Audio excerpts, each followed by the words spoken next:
Hello, this is the fourth out of 5 JEOL UK TEM webinars. Today's talk will be dedicated to cryotransmission electron microscopy. It is an imaging technique that allows us to look at samples embedded in a thin layer of frozen ice. Although the cryo approach has been revolutionizing molecular biology for the past few years by enabling scientists to determine the structure of proteins in their native hydrated state, if you are a materials scientist, stay tuned. There are materials out there, such as highly solvated supramolecular coordination networks or porous metal-organic frameworks whose 3D structure collapses upon drying. As this makes their TEM characterization challenging, if not impossible, CryoTEM may be the approach that could finally enable you to characterize such samples.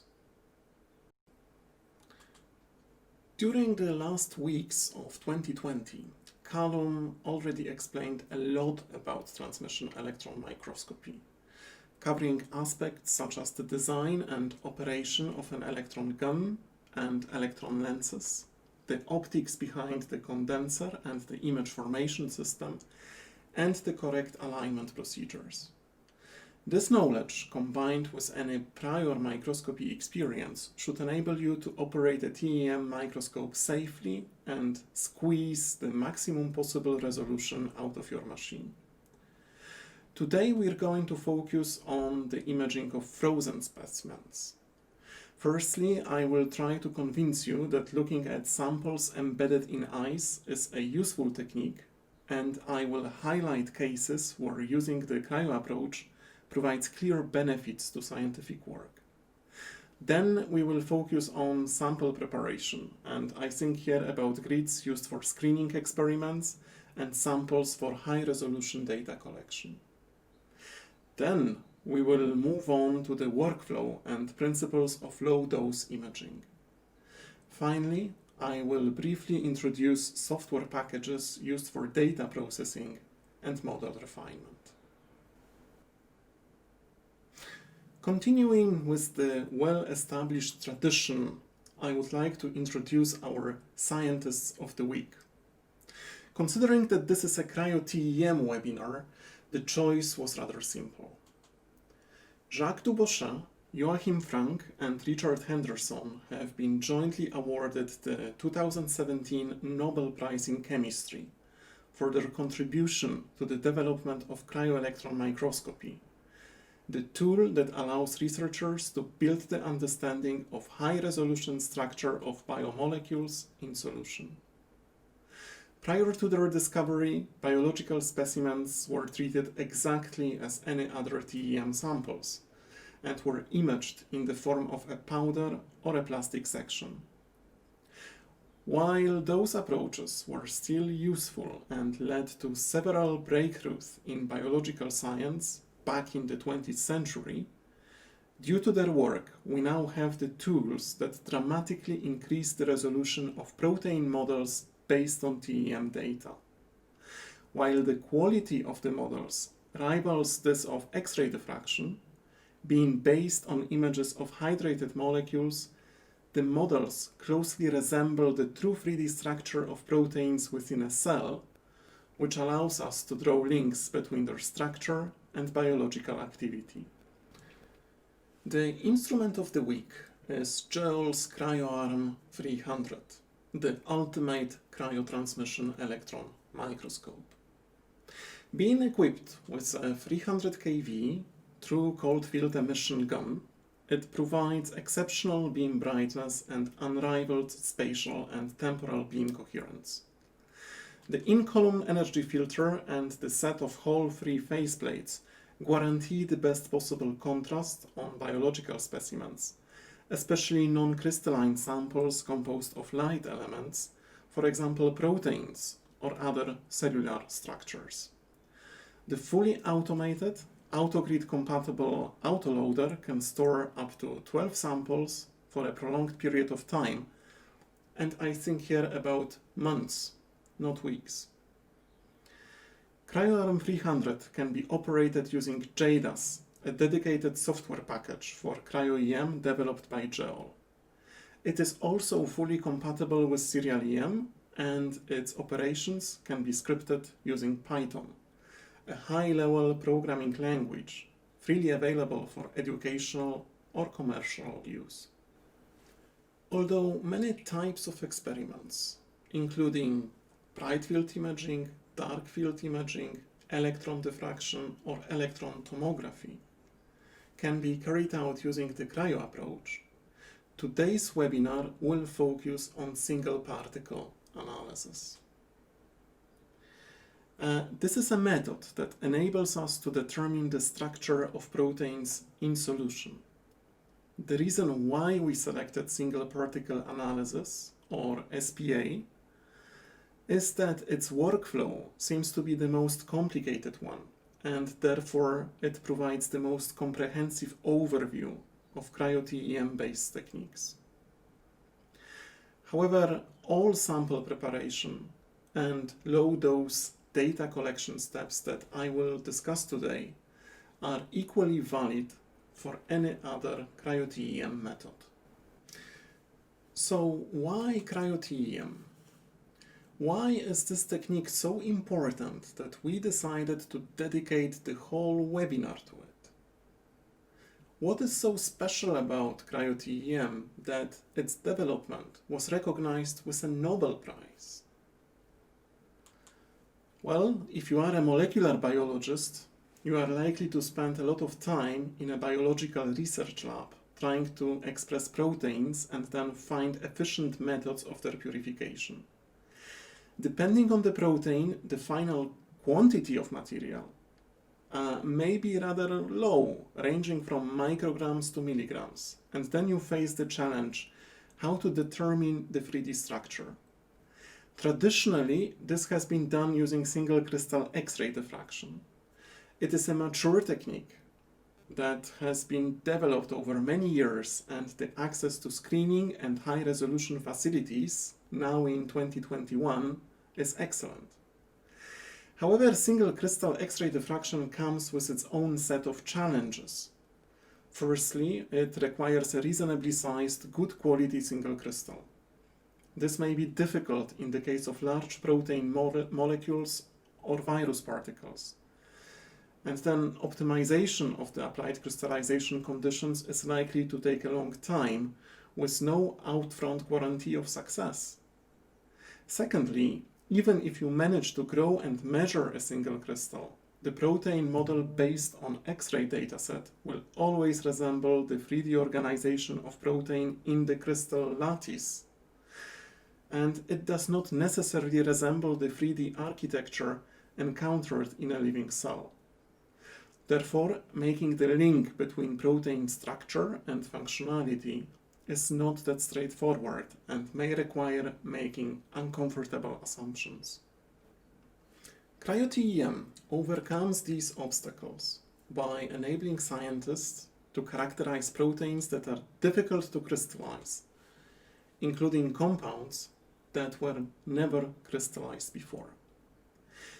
In fact, any sort of crystals, crystalline ice or crystalline proteins, are treated as contamination in single particle analysis and are best avoided altogether. Finally, as CryoTEM datasets are based on real space images of hydrated specimens, protein models built on these datasets reflect the true structure of proteins within a living cell more closely. Okay, so the protein is pure, and you are convinced that you have enough material to move on to the characterization stage. What to do next? How to get on with CryoTEM? Let us look at the typical workflow. It consists of two major parts, screening and optimization being the first part, which is typically carried out at a home institution, and high-resolution data collection, which may take place at a national facility or a dedicated high-resolution CryoTEM lab. In the case of screening and optimization, the process starts with negative staining experiments. These are carried out on dry samples using proteins stained with a heavy element containing compound, such as uranyl acetate. The stain binds to proteins with electrostatic interactions, and due to its high Z number, it scatters electrons to produce Z contrast, allowing us to see protein particles deposited on a traditional TEM grid with a carbon film on top. The main purpose of the negative staining experiments is to establish whether CryoTEM could be the right approach for the particular protein that you work with, and to optimize the initial conditions, such as the concentration of protein solution. Once negative staining results look good, we can move on to the cryo-screening experiments. At this stage, we want to confirm that protein particles distribute nicely in amorphous ice and do not display any undesirable effects, such as preferred orientation or aggregation. What we want to see is a layer of nicely underfocused, well-separated particles embedded in a thin layer of amorphous ice. If necessary, we may have to tweak the freezing parameters, such as the grid pre-treatment procedure, the volume of liquid loaded onto a grid, or the temperature and humidity in the humidifier chamber. If successful, this step is followed with preliminary data collection and acquisition of about 100 to 1000 images. This dataset is then used to generate 2D classes. 2D classes are 2D representations of the protein's shape. Now, if these representations are in agreement with what is already known about the protein or its closest analog, we are in a good position to apply for time at high-resolution facilities. In the case of good quality, high-resolution datasets, even at this step, we may be able to see signs of protein secondary structure in the 2D class images. A high-resolution dataset is typically collected on a 300 kV microscope equipped with an energy filter, face plates, and a direct electron camera. This is all to maximize the final resolution of the model. The obtained images are treated exactly as the previous dataset, but now we don't stop at 2D classes. If they look good, we proceed to 3D classification, model building, and refinement. But as these steps are highly demanding in terms of computational power and scientists' time, it is important to undertake them only when we are 100% convinced that we have a good chance of success. Okay, let's look in details on how to prepare a sample for the negative staining experiment. Firstly, you will need a solution of the protein. A reasonable starting concentration is somewhere between 1 and 10 milligrams per milliliter. However, this is just a reasonable starting value, and it must be tweaked towards the particular protein that you investigate. As mentioned before, the substrate for negative staining experiments is a TEM grid with a carbon film on top. Prior to depositing protein on the grid should be plasma treated. This is to achieve two goals. Firstly, it is a cleaning procedure that removes all sorts of organic contamination from the carbon film surface. And secondly, it makes the surface of the carbon film a little bit more hydrophilic. This enables the formation of a thin layer of liquid on the carbon film surface. The exposure time to plasma and the current are values that need to be optimized, though a reasonable starting point is around 30 to 60 seconds, and this is assuming a 20 milliamps current. Once the grid is ready, using an automated pipette apply 4 to 10 microliters of the protein solution on the grid. Again, the volume of liquid that you are going to use is a variable, and it will need to be optimized to provide good distribution of protein particles in the images. Let the grid dry for about 5 minutes. A good strategy would be to place the grid on a dust-free filter paper in a petri dish and leave it open in a clean, dry environment. In the meantime, you will need to prepare the stain solution. Take a glass slide and wrap it with parafilm or any other adhesive polymer that you use in your lab. If you work with uranyl acetate, you will need to filter the stock solution and dilute it, so the concentration of the staining solution is around 1%. Mind that uranyl acetate is radioactive, so make sure that you are aware of all the national legislation and local rules enforced in your place of work. Using an automated pipette, deposit about 250 microliters of uranyl acetate solution on the parafilm, the one on the glass slide. As parafilm is quite hydrophobic, due to the surface tension, it should adopt a form of a droplet, not a film.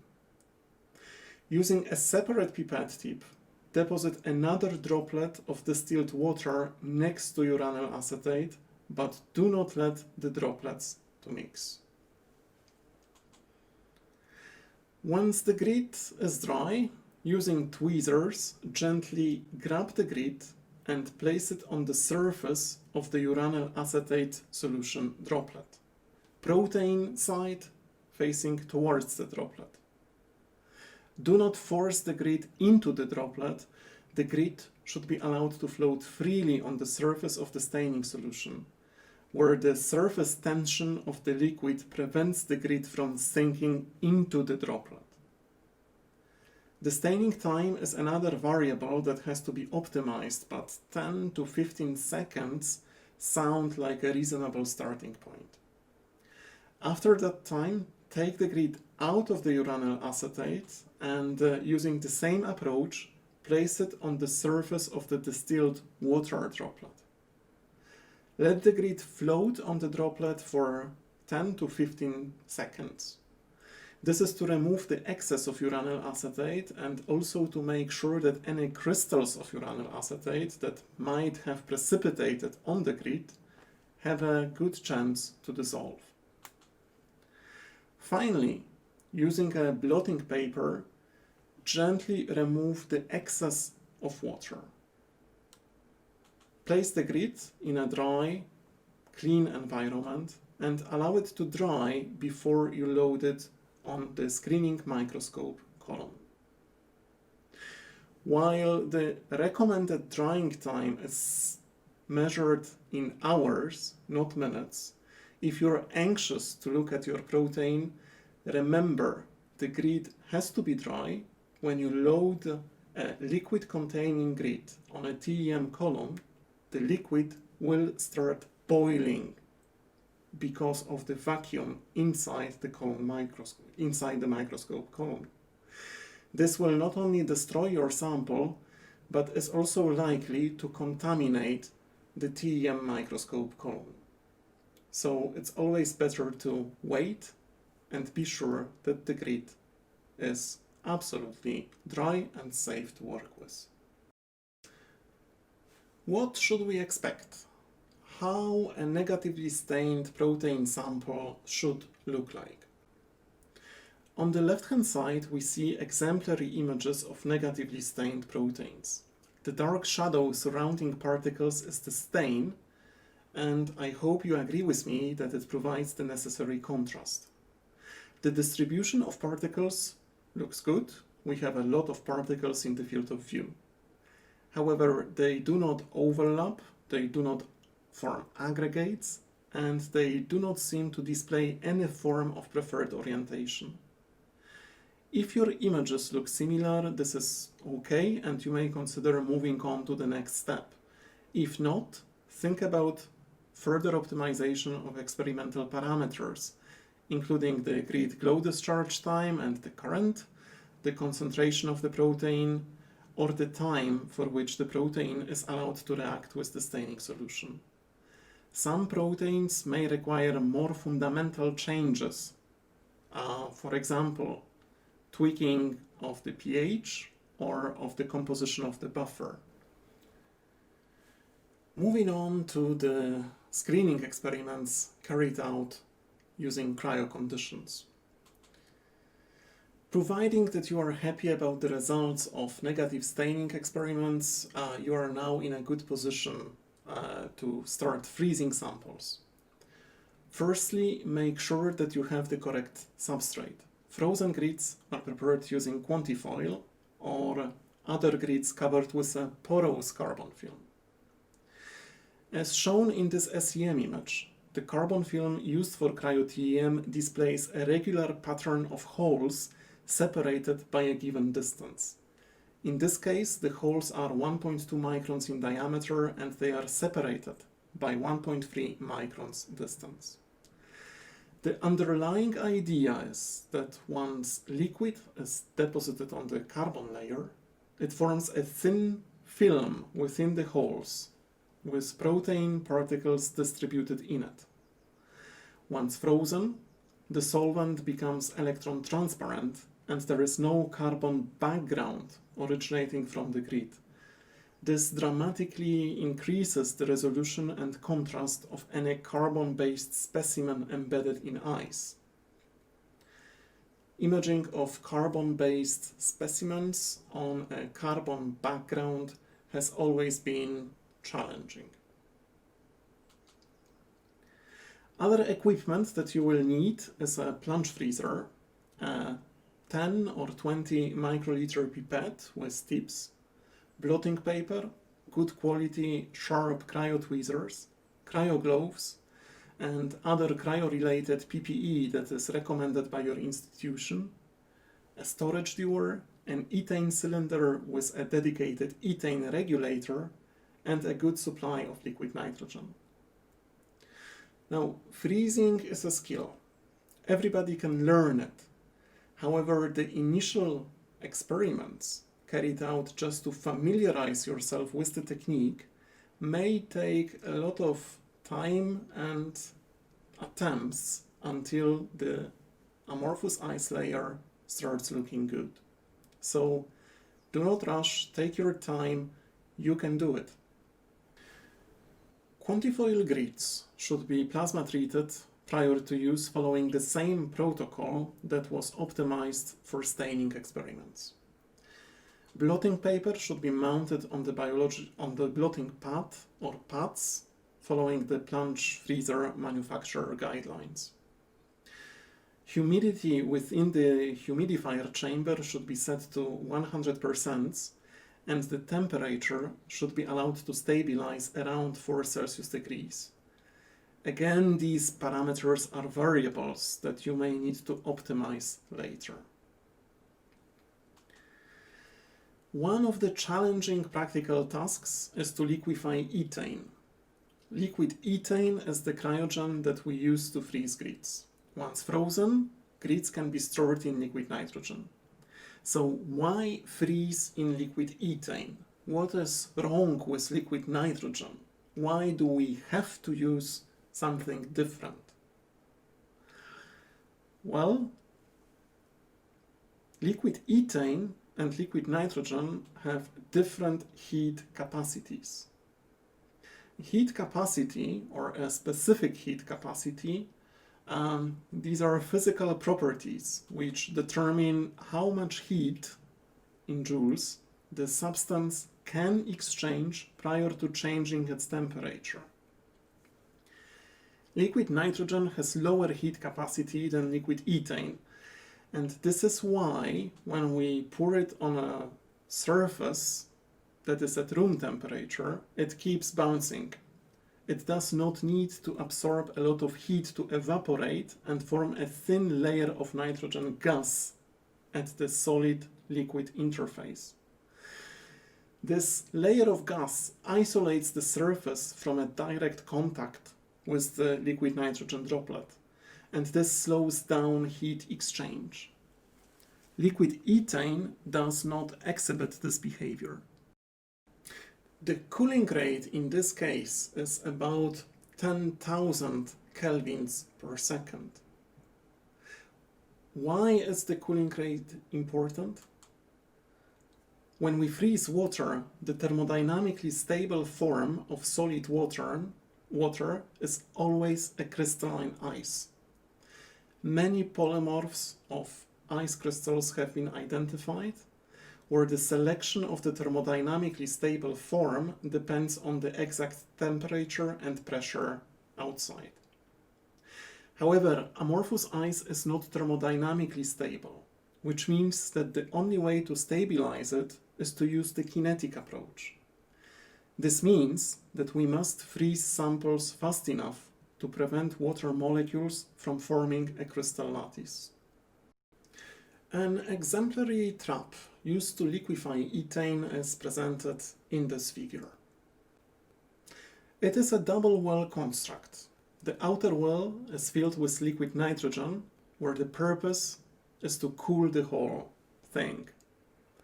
Once liquid nitrogen stops boiling vigorously, we gently blow ethane gas through the inner well, which should lead to ethane condensation and liquid ethane deposition in the inner well. Once the ethane well is ready, mount the plasma-treated quantifoil grid on the plunge freezer tweezers and secure it using the clamp, which should be provided with the tweezers. Place the grid in the humidifier chamber and lock the chamber. Allow enough time for the humidity to build up and for the temperature to stabilize at the required value. Then, using the side entry port and an automated pipette, apply about 4 microliters of the protein solution on the grid. As usual, this is a reasonable starting volume, but you may have to optimize it towards the protein that you work with. Then retract the pipette, close the side entry port, and plunge freeze the grid in liquid ethane. Finally, transfer the grid to a storage box.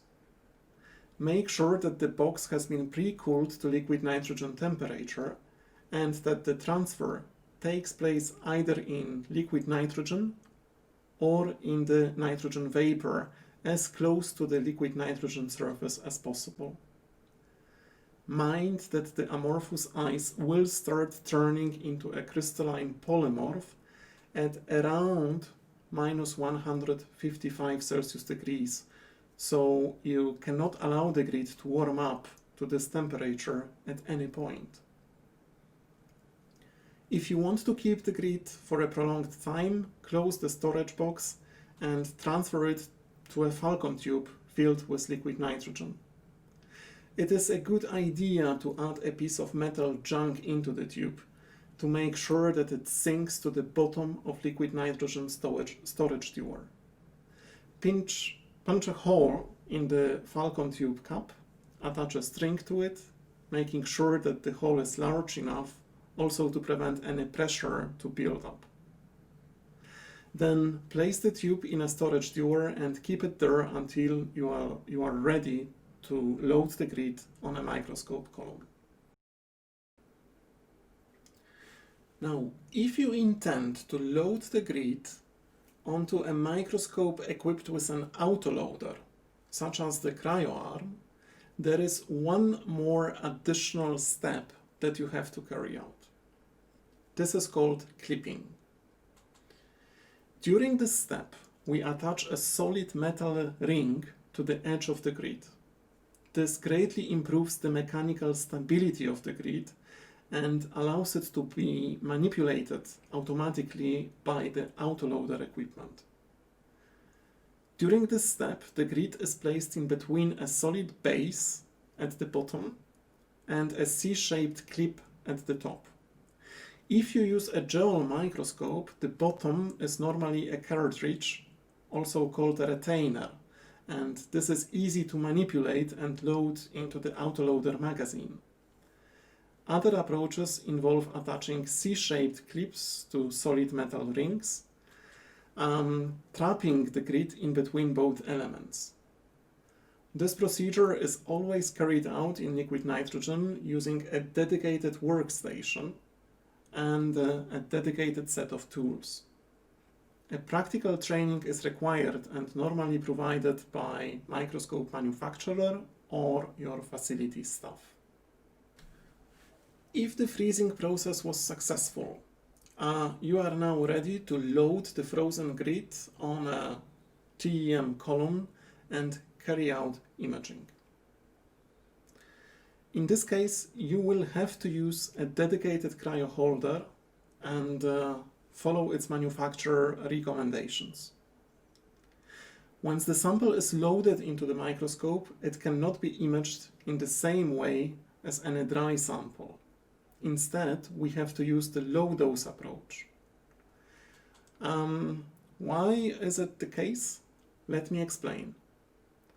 When the electron beam hits the specimen, the majority of interactions between the specimen and electrons are elastic, which means that there is no energy transfer between the beam and the sample. However, this is not always the case. Since there is a non-zero probability of inelastic scattering, a fraction of electrons will scatter inelastically, transferring their energy into the frozen sample. And this leads to a number of unwanted effects, some of them being rooted in physics, others in chemistry. Firstly, the energy transfer leads to localized heating, which induces thermal expansion, causing specimen drift. Secondly, while increasing the temperature, the excessive energy may trigger ice crystallization. And then there is the chemical damage. The energy of the electron beam is high enough to split water molecules, causing in situ formation of hydrogen and oxygen radicals. Oxygen radicals are highly reactive species capable of oxidizing any organic matter being present nearby. This means that during the microscope operation, the beam remains blanked at the gun level during the time when it's not absolutely necessary to expose the specimen. Stage movements, deflector reassignments, all of this happens with the beam blanked at the gun level. This means that there are no electrons traveling between the gun and the sample. Blanking is controlled by the automated data acquisition software such as JDAS or Serial-EM. The first step during data collection is to collect the full grid map or full grid montage. At this stage, the microscope is operated in the low magnification mode. Using magnifications between 50 and 150 times, images of the grid are recorded and then stitched to produce an overview of the grid.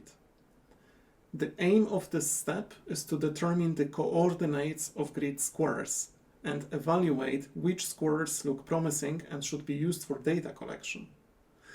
It is inevitable that some squares will be unusable, for example, because the porous carbon film is broken, or because the blotting process introduced clearly visible artifacts. For example, ununiform ice film thickness or local nucleation of hexagonal crystalline ice. Also, if the ice layer is too thick, at this step we may decide that the grid is not good for data collection and move on to the next one. Squares that look promising are highlighted in the data collection software, and the next stage in the process is to collect medium magnification montages, also known as square montages. In this case, the magnification may vary between 1000 and around 3000 times, and the main aim of this step is to determine the coordinates of the centers of holes in each square. Holes can be picked manually, however in 2021 most of the work is done automatically by the data collection software using relevant template recognition algorithms. Once the coordinates of the holes are known and remembered in the software, high magnification data collection takes place. In this case, the exact magnification depends on the size of the camera sensor and typically oscillates around 1 angstrom per pixel. This translates to 50, 60 or maybe 80,000 times magnification. Exposure times are adjusted to provide electron dose control, which should not exceed 50 electrons per square angstrom. Doses lower than that can be used when the microscope is paired with a sensitive direct electron detector camera.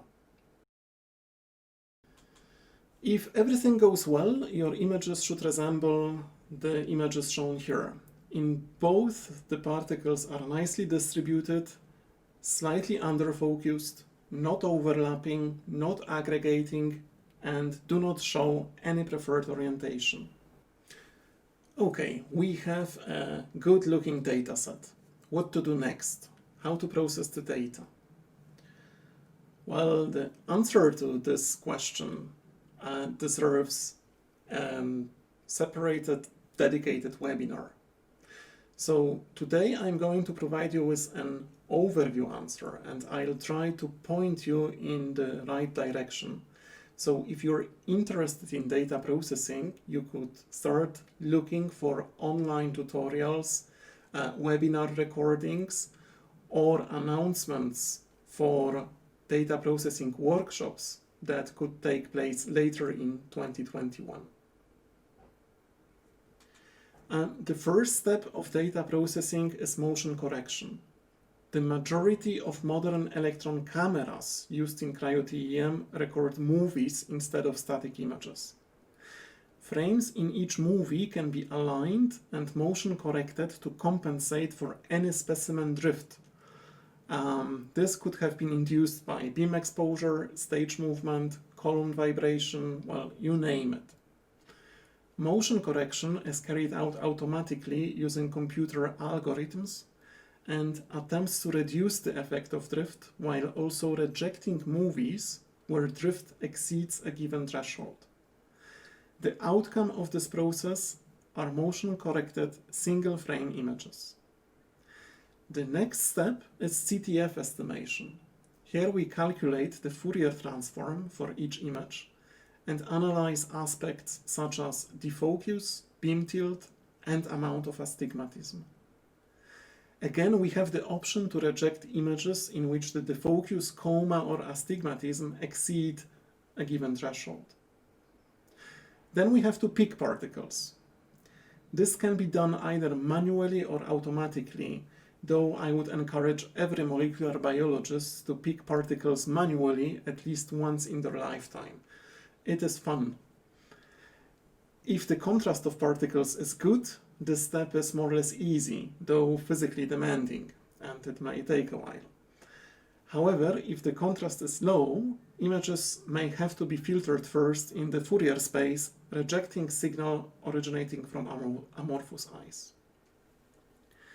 All picked particles undergo 2D averaging to produce 2D classes. The 2D projections of protein structure, I mentioned them earlier today. Normally, when we attempt to characterize proteins, we already know enough about their structure to judge whether these 2D classes make sense. For example, whether the symmetry displayed by the particles is correct, is their size correct, and if we work with a new protein, we can always look at its analogs, structurally related proteins, which might have been already characterized either with CryoTEM or single crystal X-ray diffraction. If the 2D classes look correct, The next step is to move on to 3D classes, build a protein model, refine it, and produce a charge density map. This is a highly demanding process from the computational perspective, so should be undertaken only if there is a chance for the model to converge. The outcome of a single particle analysis experiment is a charge density map. It may be later colored to produce a nice image that may be placed in a paper or showed to a wider audience. In this movie, we can see an exemplary charge density map, and amino acids fit to the map because the resolution of the map is good, around 1.53 angstroms, and here the data set was collected using the Cryo-Arm 300. Well, we can see gaps in the charge density that correspond to the centers of aromatic rings. If you have a map of a similar quality, it makes it really easy to fit amino acids to the electron density, to the electron charge. In the end of the day, using single particle analysis, you should be able to generate an overview map that shows you the structure, the 3D structure of the protein in its native hydrated environment. For example, as you can see in the figure presented here, this is apoferritin, mouse apoferritin, and the resolution of the model is 1.53 angstroms, which corresponds to the resolution of the charge density map. Regarding cryo-electron tomography, the workflow is similar. Data processing starts with motion correction for each movie of a tilt series. Remember that during a tilt series acquisition, we record many images of the same specimen at different tilt angles, which means that the total exposure time is higher when compared with single particle experiments. Therefore, the chance for inelastic scattering, specimen drift, and sample damage is also higher.